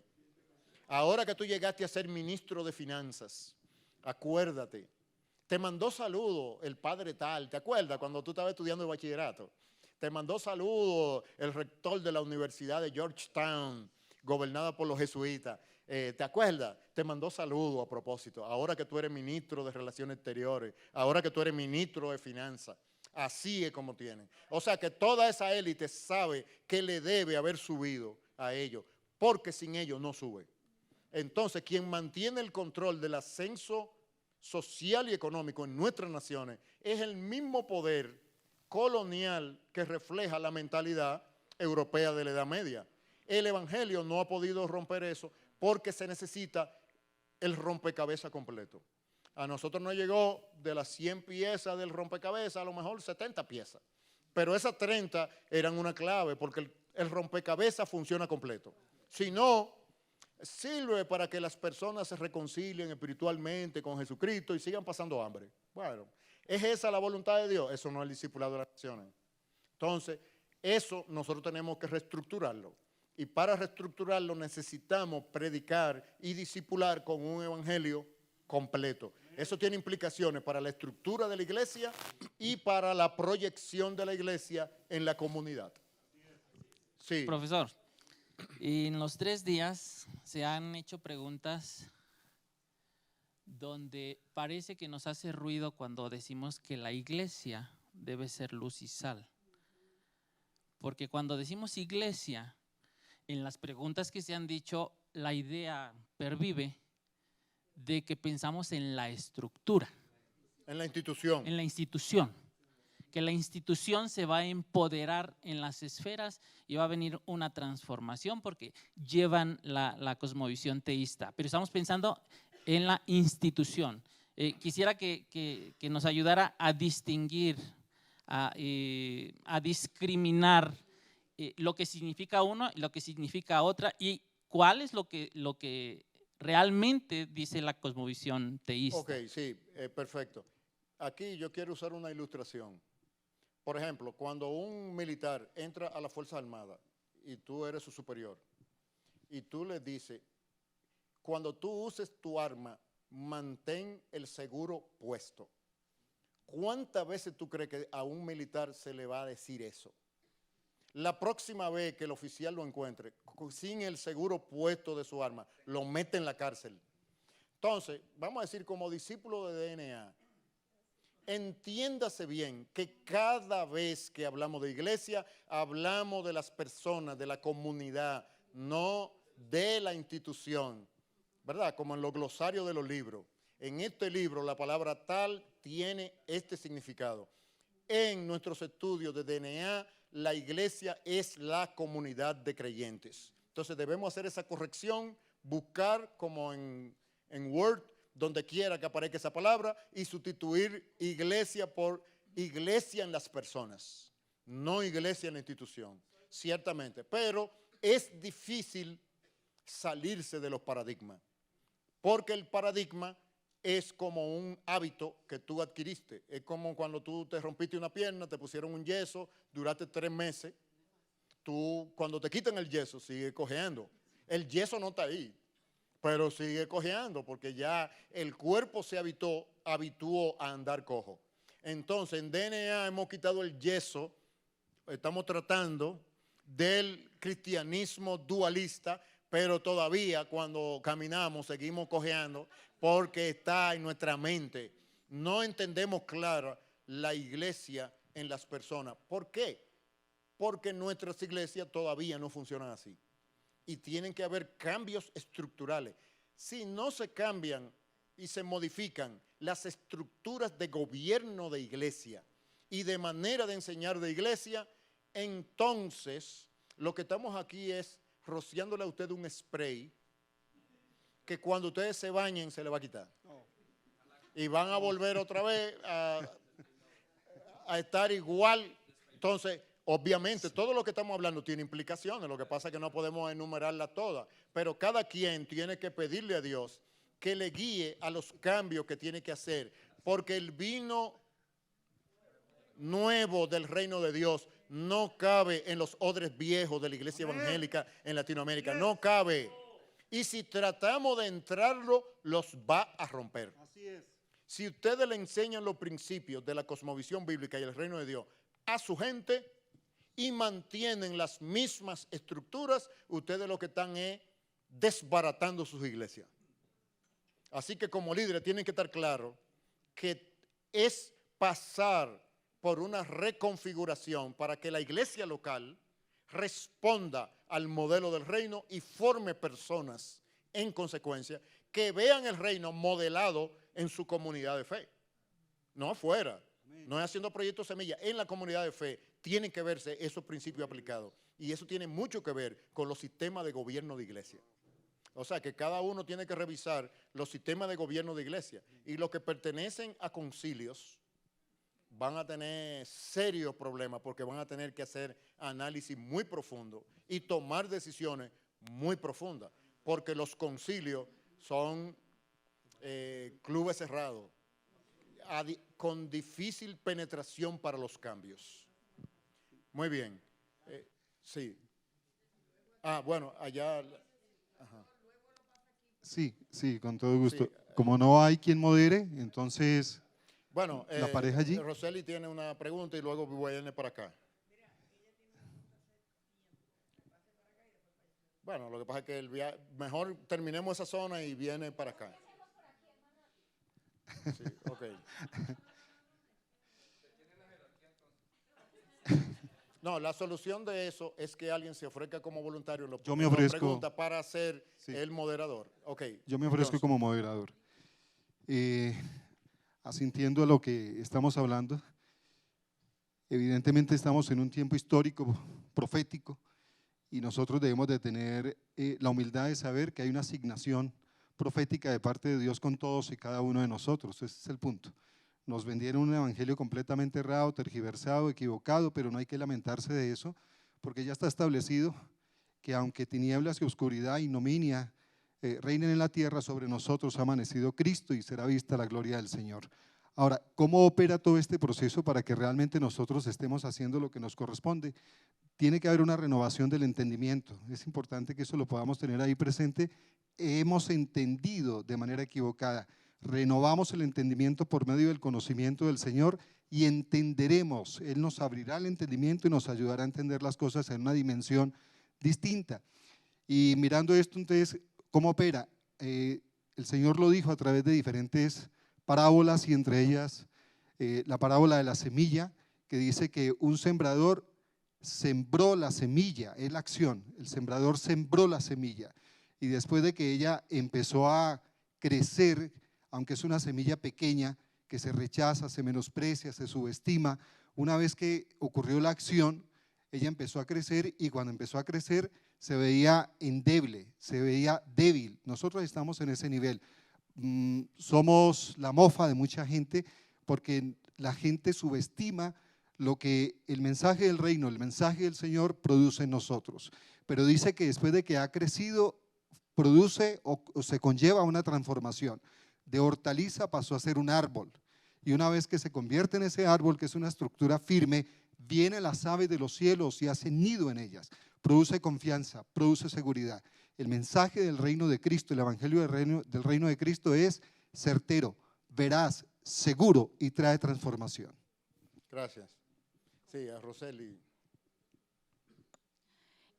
Yo quiero compartir algo y es que necesito simplificar todo esto que hemos escuchado porque hay cosas que nos cuestan digerir. Además, porque me van a preguntar cuando llegue cómo le fue y necesito simplificarlo. Y una de las cosas que quiero ver es que siempre lo he visto cuando se habla y cuando hemos sido expuestos al tema del teísmo, en muchos temas, En un tiempo atrás, cuando era el tema de las listas a la política, entonces empezaron, de donde yo vengo, ¿no? Eso pasa allá, por acá no. Dijeron, entonces los pastores, pastor tal, van las listas. Dentro de mí sentí una cosa que no se lo puedo explicar lo que sentí, porque en el fondo tenía la sensación que iba a pasar lo mismo que pasan con los seculares políticos. Bueno, la cosa pasó y quiero hacer una transversalidad. Los principios del reino han sido tan mal interpretados, pero allá dijeron, nosotros somos la solución, porque nosotros somos pastores, nosotros tenemos la verdad. Entonces los lanzaron a las listas. No hemos entendido, hermano, a veces entendemos tan rápido que entendemos mal o entendemos tan lento que entendemos mal. El tema es que se fueron a los puestos públicos y pastor, porque no fueron pastores, pastor terminó haciendo peor que el político que jamás ha ido a la iglesia.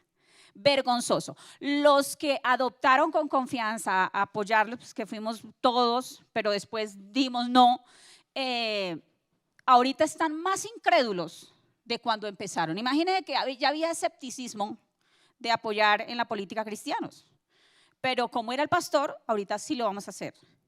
Y ahora esos pastores están más escépticos de cuando empezaron. Y ahora nosotros tenemos más vergüenza de cuando no lo habíamos hecho. Entonces la pregunta es, ¿qué hacemos? ¿Nos volcamos a la empresa? ¿Nos volcamos a la política? ¿Nos volcamos a las gerencias? Creo que no. Creo que nosotros debemos ser educadores del reino donde estemos. Al final yo me voy con eso. Cada uno tenemos vocaciones diferentes y tenemos gracias y asignaciones distintas. Entonces, conforme a la gracia que Dios nos ha dado y a la vocación que cada uno tenemos, mi papel es educadora en el reino. Ahora, que le caiga la semilla, allá está el de empresa, allá está el político, el granjero, el cafetero, el no sé qué, que cada uno lo haga en su propio rol. Sí, pero recuerda que los miembros de la congregación están en las diferentes esferas de la sociedad. El rol de los pastores no es formar gente para la iglesia, es formarlos para la sociedad. Y una iniciativa que debe salir, hay que formar una generación que se apodere de los sistemas de la nación. O sea, es una agenda dirigida, así como tienen su agenda los marxistas, el reino de Dios tiene una agenda, que es tomar los poderes de la nación con gente justa. Hay que preparar a los jóvenes. Y es una obra de mediano y largo plazo, esa estrategia, pero hay que prepararlos, porque es que los pastores no son las personas más importantes del país. No lo son. Que se lo crean, bueno, eso es como los israelitas que se creían que eran los mejores del mundo. Entonces, la tarea es empezar a identificar líderes potenciales de las diferentes esferas y discipularlo con la agenda de integrarlo a los diferentes sistemas de la nación, empresario, político, en todas, pero gente fiel a Jesucristo, no a los pastores, fiel a Jesucristo, pero es una agenda, así como la agenda LGTB estuvo planeando toda su estrategia, el reino de Dios tiene que planear su estrategia, si va a tomar 20 años, en 20 años, y empezar a formar gente para que sean políticos, empresarios, artistas, todos ellos discipulados con el reino de Dios y que reciban sus órdenes directamente por GPS del cielo. Nada de que sea a través de pastores. ¿Por qué? ¿Quién le ha dado la sabiduría a los pastores para ellos conocer cómo desempeñarse en la esfera política o económica o artística? ¿De dónde? ¿Son superhombres y supermujeres? No, simplemente utilizando la posición para ejercer una hegemonía que es característica de nuestra cultura. Pero en la cultura del reino, los líderes equipan y la gente hace el ministerio. O sea que la fórmula no es complicada. Lo difícil es renunciar a las estructuras de poder a las cuales estamos acostumbrados. Sí. Sí, gracias. Profe, esa definición o bueno, esa contextualización que nos hizo acerca del Shalom, maravillosa, pues una amplitud tremenda, espectacular. Y también lo que nos habló acerca de la pobreza, pensaba en que cuán importante es, por ejemplo, en el tema del ABC, cómo complementarlo con estas definiciones, porque de repente uno puede enseñar cosmovisión bíblica, pero se queda con el término de progreso y desarrollo, y ese término se puede entender de manera muy materialista, secularista. Entonces, no sé qué tan válido sea adecuar estas definiciones que nos has compartido hoy. Para estos, incluso los 3 primeros temas utilizan mucho la palabra desarrollo, y he entendido, o sea, me ha quedado completamente claro y estoy maravillada de lo que significa Shalom, ¿no? Esa armonía en todas las relaciones de la creación, y de pronto eso traería más claridad a las personas porque está involucrando también esa parte espiritual. Cuando hablamos de desarrollo, uno tiende a ponerlo solo en la parte materialista, pero ese Shalom como que trae felicidad, salud, bienestar, tanto físico como espiritual, es mucho más amplio. Sí, nosotros vamos a revisar para enriquecer las lecciones haciendo esa terminología, porque recuérdate que el método intelectual es en un libro hacer un glosario. Entonces, si se pone en el glosario de la lección que cuando se use la palabra desarrollo significa esto, entonces no hay necesariamente que remover el término desarrollo, sino hacer la clarificación que en este contexto de esta lección significa eso. Sí, eso es algo con lo cual vamos a enriquecer nuestras lecciones y otros aspectos, por ejemplo, del ABC de la cultura y de otras lecciones. Bueno, yo creo que el tiempo se nos ha agotado. Ok, la última pregunta. Ok, para quienes estamos como a cargo de fundaciones y de captar recursos y fondos, en este tema de relacionarnos con las agencias cooperantes y con las agencias multilaterales, ¿cuál sería tu mejor forma de presentar estos proyectos? Porque tenemos que demostrar que le apuntamos a unos ODS, porque hay que colocar unos indicadores, porque para que podamos como acceder a esto. No, claro. Lo primero que tú tienes que entender, la agencia de cooperación internacional que tú estás accesando, ¿cuál es su filosofía? Tú tienes que ir a su página web, su visión, su misión. La mayoría van a estar secularizadas. Entonces, ya tú vas a estar claro. Se supone que como tú vas a trabajar en un área técnica, o sea, tú no le vas a presentar a una fundación de desarrollo un proyecto de evangelismo y discipulado, eso está fuera de lugar. Si tú tienes un proyecto de evangelismo y discipulado, preséntaselo a una fundación cristiana que dona para eso. Pero si es una fundación secularizada, debe haber algún problema técnico que tu proyecto quiere resolver. Ahora, tú lo vas a llevar a cabo de una manera integral, pero tú no tienes que decírselo. O sea, tú no le vas a decir que junto con enseñarle a la gente cómo hacer un pozo de agua, enseñarle a administrar el agua, purificar el agua, y que tú le vas a estar hablando de Jesucristo como el agua viva. Claro que no. Tú lo vas a hacer. Pero si en la política de la organización dice que nosotros no apoyamos iniciativa religiosa ni proselitismo religioso, te están mandando una bandera roja. Que ese no es el mejor donante para tu proyecto. Pero suponiendo que no haya más nadie y que ellos son la última Coca-Cola del desierto, tú tienes que perfeccionar tu área técnica y como quiera hacer lo que los seculares no quieren, es que tú hables de Cristo con el dinero de ellos. Si es con el dinero tuyo, ellos no tienen problema. Entonces, un enfoque integral de solucionar un problema, ellos no tienen problema con eso. No tienen problema, siempre y cuando tenga calidad técnica. El problema principal con nosotros los evangélicos es que al no perfeccionar calidad técnica, se objeta la mala calidad del trabajo y se le achaca que es porque son religiosos evangélicos. Pero si fuese al revés y los evangélicos tuviéramos la calidad técnica excelente, los inconversos estuvieran pidiéndonos que nos encargáramos de su proyecto. Y ahí tú le puedes decir, pero yo voy a incluir evangelismo y discipulado. Ellos te van a decir, no me importa. No me importa, pues yo no creo en eso. Con tal de que la solución técnica que tú des sea satisfactoria a los estándares que yo espero, pero tú tienes que ganarte ese récord.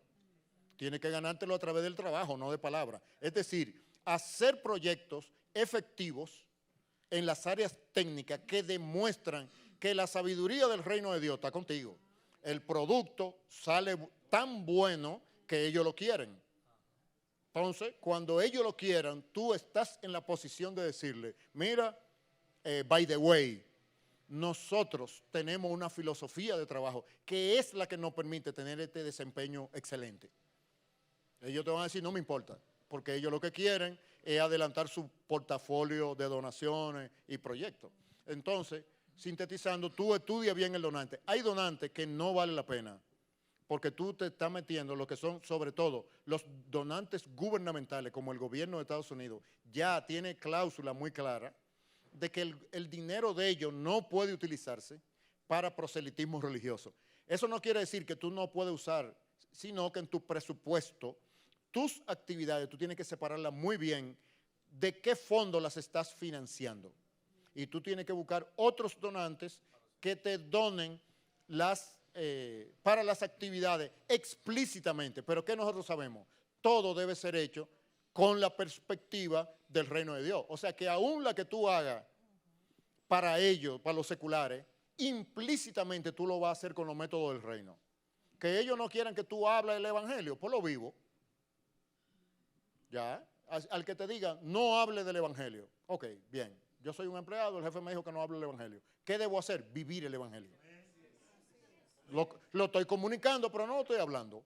Entonces, en un proyecto de desarrollo, con la calidad, recuerda que la calidad, el reino de Dios aspira a la mayor calidad en todas las esferas. La mediocridad no pertenece al reino de Dios. Y en lo que nosotros somos mediocres, estamos negando el reino. Si nosotros actuamos bien, la sabiduría del reino va a hacer que aún los enemigos quieran que nosotros les sirvamos. Y como nosotros estamos para servir, en el momento apropiado podemos decirle, mira, by the way, tú sabías que mi filosofía de trabajo, que me permite esta excelencia, es el evangelio de Jesucristo. Ellos te van a decir, yo no lo entiendo, yo no creo en eso, pero si es así, continúa como, eso es lo que hay que ganarse. Eso es lo que el reino se gana. Y así es que el reino logra penetrar las esferas de liderazgo de las diferentes esferas de la sociedad. Es en base a calidad, no a discurso. En base a calidad técnica. Entonces tú diseñas tus indicadores, tu plan, tomando en cuenta y diseñando de acuerdo al perfil ideológico o filosófico del donante. Muy bien, muchas gracias por su atención.